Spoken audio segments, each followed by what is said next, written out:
የባህር በር ባለቤት መሆን ምን አበርክቶች አሉት? ዛሬ ይህንን ጉዳይ እዚህ ቪዲዮ ሰርቻለሁና ቀደም ብላችሁ ግን ቪዲዮውን ላይክ፣ ሼር እና ሳብስክራይብ አድርጋችሁ ጀምሩ።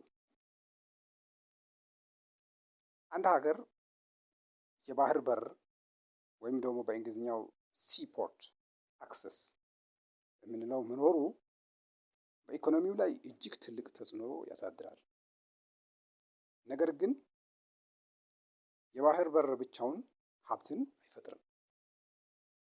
እንግዲህ ከጥሩ አስተዳደርና አመራር፣ የተሟላ መሰረተ ልማት፣ የተሳለጠ ንግድ ፖሊሲና የደህንነት ስርዓት ጋር ሲጣመር ኢኮኖሚያዊ ጥቅሙ ይጨምራል፣ እንዲሁም ደግሞ ይረጋገጣል። እስቲ የተወሰኑ አበርክቶችን እንመልከታቸው። በመጀመሪያ በጂዲፒ እድገት ላይ ያለውን አበርክቶ እንመልከት። ጂዲፒ ማለት በአንድ ሀገር ውስጥ በተወሰነ ጊዜ ብዙውን ጊዜ በአንድ ዓመት ማለት ነው ውስጥ ሁሉም እቃዎችና አገልግሎቶች የመጨረሻው ድምር ዋጋ ነው ማለት ነው።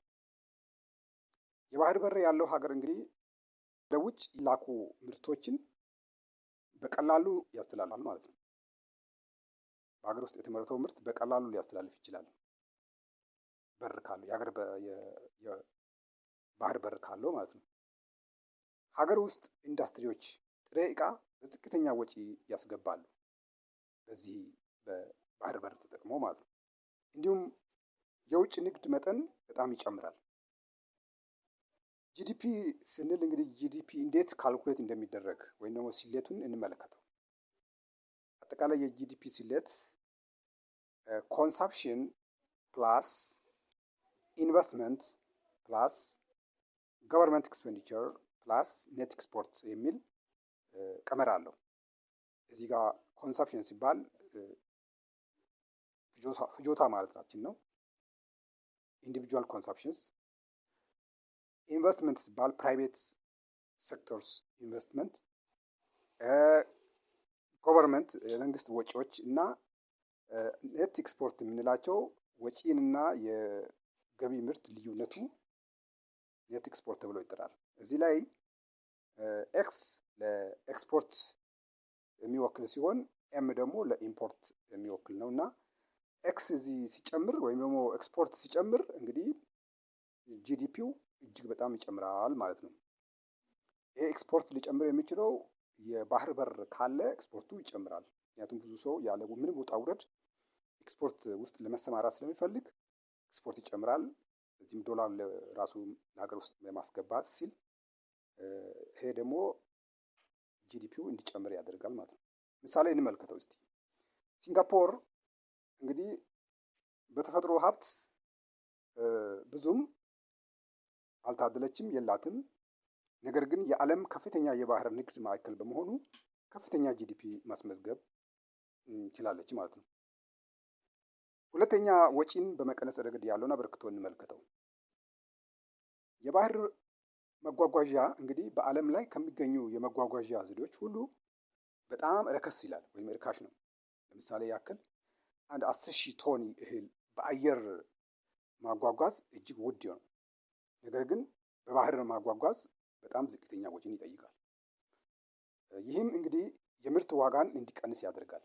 ምክንያቱም ትራንስፖርቴሽን ኮስት ስለሚቀንስ የምርት ዋጋ የተመረተ ምርት ወደፊት ወደ ገበያ ሲቀርብ ዋጋው የቀነሰ እንዲሆን ያደርጋል ማለት ነው።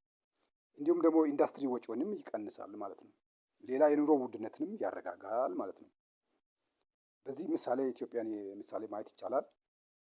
ኢትዮጵያ በአብዛኛው የውጭ ንግዷን በጅቡቲ ወደብ ትጠቀማለች። ይህ የትራንስፖርት ወጪ፣ የማከማቻ ወጪ፣ የወደብ ክፍያ ወጪ እና ሌሎች ወጪዎችን ያስከትላል። እንግዲህ የራሷ ወደብ ቢኖራት ከነዚህ ወጪዎች የተወሰነ ክፍል ይቀንስላታል ማለት ነው። አለመኖሯ ግን ወጪው እንዲጨምር ነው የሚያደርገው። ይሄ ደግሞ ተመልሶ ገበያን አያረጋጋም፣ ወደ ውድነትን ይጨምራል፣ የተለያዩ ችግሮችን ያስከትላል ማለት ነው። ሶስተኛ ስራ እድል በመፍጠር ረገድ ያለውን አበርክቶ እንመልከተው። ወደብ በራሱ ብዙ አይነት የስራ እድሎችን ይፈጥራል። የሚፈጥሩ ስራዎች እንግዲህ ቀጥተኛ ስራዎችና ተዘዋዋሪ ስራዎች ተብሎ በሁለት ሊመደቡ ይችላሉ። ቀጥተኛ ስራዎች የምንላቸው ምንድን ናቸው ብንል የወደብ ሰራተኞች። እዚህ ወደብ ሰራተኞች ሲባል አመራሩ እና ሰራተኛ ባለሙያው ማለት ነው። የመርከብ ባለሙያዎችም መርከብ አመራሮቹ እና ባለሙያዎቹ እንዲሁም ደግሞ ጉምሩክ ሰራተኞች እዚህም ጉምሩክ አመራሮቹ እና ባለሙያዎቹ እንዲሁም ለሎጂስቲክስ ባለሙያዎች ይሄም አመራሩና ባለሙያው አንድ ላይ እነዚህ በጠቅላላ ቀጥተኛ ስራዎች በዚህ በባህር በር በመኖሩ ምክንያት የሚፈጠሩ ቀጥተኛ ስራዎች ናቸው። ሌላ ተዘዋዋሪ ስራዎች የሚባሉ ደግሞ ምንድን ናቸው ሲባል እዛ ባህር በር አካባቢ ሆቴሎች ግድ ይመሰረታሉ፣ ያስፈልጋሉ። ለማደር፣ ለመብላት፣ ለመጠጣት ሆቴሎች ስለሚመሰረቱ እነዚህ ሆቴሎች ተዘዋዋሪ ስራዎች ውስጥ አንዱ ናቸው። መጓጓዣ የራሱ እዛ አካባቢ ይፈጠራል። ኢንሹራንስ ይፈጠራል። የጭነት አገልግሎት እዛ አካባቢ ይፈጠራል። ማከማቻ አገልግሎት የሚሰጡት ካምፓኒዎች እዛ ይፈጠራሉ ማለት ነው። ስለዚህ እነዚህ ተዳምረው የተዘዋዋሪ ስራዎች እንዲፈጠሩ ያደርጋሉ። ምሳሌ ዱባይን እንመልከት። ዱባይ ውስጥ ጀበል አሊ ውስጥ ማለት ነው ያሉ ወደቦች በሺዎች የሚቆጠሩ ቀጥተኛና ተዘዋዋሪ ስራዎችን በጥፋል። ይሄ ጥሩ ምሳሌ የሚሆን ነው። በአራተኛ ደረጃ ገበያን በማረጋጋት ረገድ ያለውን አበርክቶት እንመልከተው። አንድ ሀገር በቀላሉ ማስገባትና ማስወጣት ሲችል እንግዲህ የምግብ እጥረት ሲፈጠር ወዲያው በፍጥነት ሊያስገባ ይችላል ከሌላ ሀገር ወይም ረከስ ከሚል ሀገር ርካሽ ከሆነ ሀገር በቀላሉ ያለምንም ውጣ ውረድ ባህር በር በመኖሩ ምክንያት ሊያስገባ ይችላል። የግብአት እጥረትም ይቀንሳል ማለት ነው። እንዲሁም የዋጋ መናርም ይቀንሳል ማለት ነው።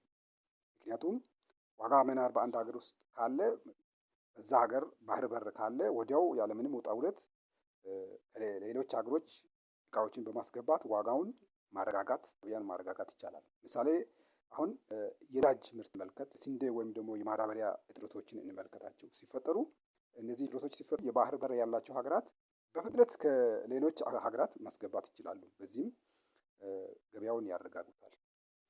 አምስተኛ የመንግስት ገቢን በማሳደግ ረገድ ያለው አበርክቶን እንመልከተው።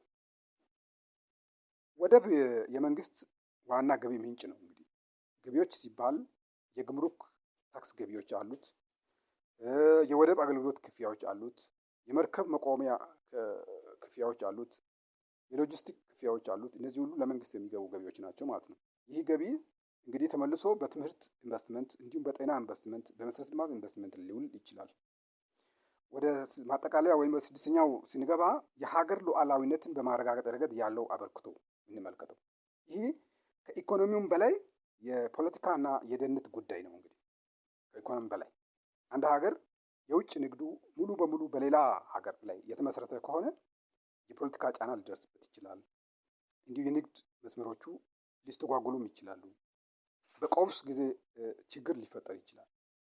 ግን የራሱ ወደብ ያለው ሀገር የንግድ ነፃነቱን ያሳድጋል፣ የስትራቴጂክ አቅሙን ያጠናክራል፣ የደህንነት ቁጥጥሩንም ያሻሽላል። እሺ ስናጠቃልለው እንግዲህ የባህር በር መኖር ለአንድ ሀገር ጂዲፒ እንዲያድግ ያደርጋል። ጂዲፒ ሲባል እንግዲህ እንደ ቅድም በመነሻው ላይ እንደነገርኳችሁ አጠቃላይ የሀገሪቷ ምርት ማለት ነው። ሌላው የመጓጓዣ እና የንግድ ወጪን ይቀንሳል። የብዙ የስራ ዕድሎችን ይፈጥራል። እንዲሁ ገበያን ያረጋጋል። የመንግስት ገቢን ያሳድጋል። የሀገር ሉዓላዊነትና ስትራቴጂካዊ ነፃነትን ያጠናክራል ማለት ነው።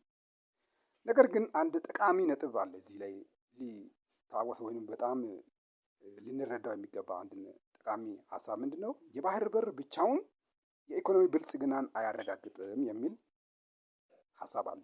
ለምሳሌ ሶማሊያ ረጅም የባህር ዳርቻ ቢኖራትም በፖለቲካ አለመረጋጋት ምክንያት የወደብ ጥቅሟን ሙሉ በሙሉ አልተጠቀመችበትም። በተቃራኒው ደግሞ ስዊዘርላንድን እንመልከት። ስዊዘርላንድ የባህር በር የላትም። ባይኖራትም ግን በጥሩ ተቋማትና በከፍተኛ ምርታማነት ከዓለም በጣም ሀብታም ሀገራት አንዷ ሆናለች ማለት ነው። ስለዚህ የባህር በር ትልቅ የልማት እድል ነው። ነገር ግን ከጥሩ አስተዳደር እና አመራር ከመሰረተ ልማት እና ጠንካራ ኢኮኖሚያዊ ፖሊሲ ጋር ሲያያዝ ብቻ ነው እንግዲህ ሙሉ ጥቅሙ ሊረጋገጥ የሚችለው የሚለውን ልንይዝ ይገባል። አመሰግናለሁ ስላዳመጣችሁ። ስለዚህ ይህን ቪዲዮ ላይክ፣ ሼር እና ሳብስክራይብ እንድታደርጉ